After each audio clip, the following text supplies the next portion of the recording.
Meghan's humiliated after a leaked post shows Harry's anger could only be calmed by his ex. The Taliban's recent takeover of Afghanistan prompted Prince Harry to urge veterans of the conflict to help and offer support for one another. He has personal experience of the country and is an Afghan veteran himself after serving in 2 tours of duty there. But his first posting to the war-torn nation in late 2007 during his time in the army was cut short when his location was leaked by the foreign media. He was deployed to the notorious Helmand province in Afghanistan amid a media blackout that was followed by all British media, including the Mirror. But just 10 weeks into the tour, the devastating decision was made to withdraw Harry for his own and his team's protection after a story was published overseas about his deployment. Speaking at the time, Helmand Task Force Commander Brigadier Andrew Mackay said, "The decision to withdraw Harry from operations was not made lightly and was given careful consideration.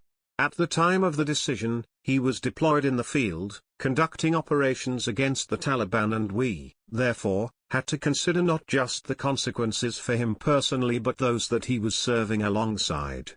According to royal expert Duncan Larkham, this left the prince furious and added it proved to be one of the hardest points in Harry's life. And he revealed that only one person, Chelsea Davy, and one place, Botswana, could calm him down.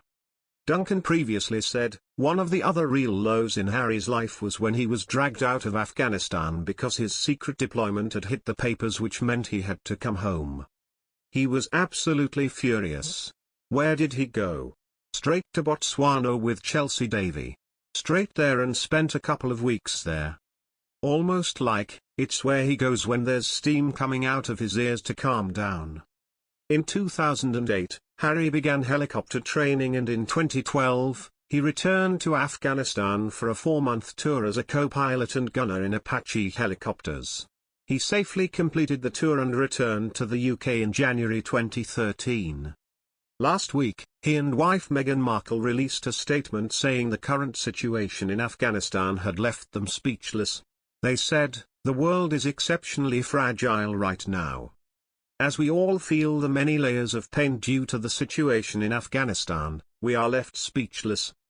Harry also released another statement in his role of founder of the Invictus Games Foundation, in which he urged army veterans of the Afghan conflict to help and offer support for one another. The prince founded the Invictus Games in 2014 especially for injured and wounded servicemen and women. The statement read, "What's happening in Afghanistan resonates across the international Invictus community."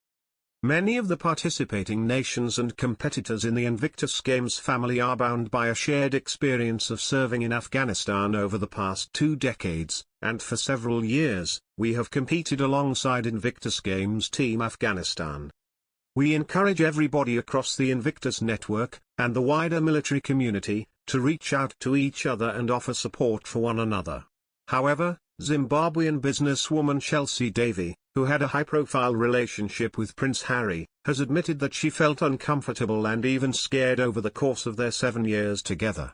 The couple met in 2004 and parted ways in 2011, reportedly because Davy did not want to pursue a life as a royal.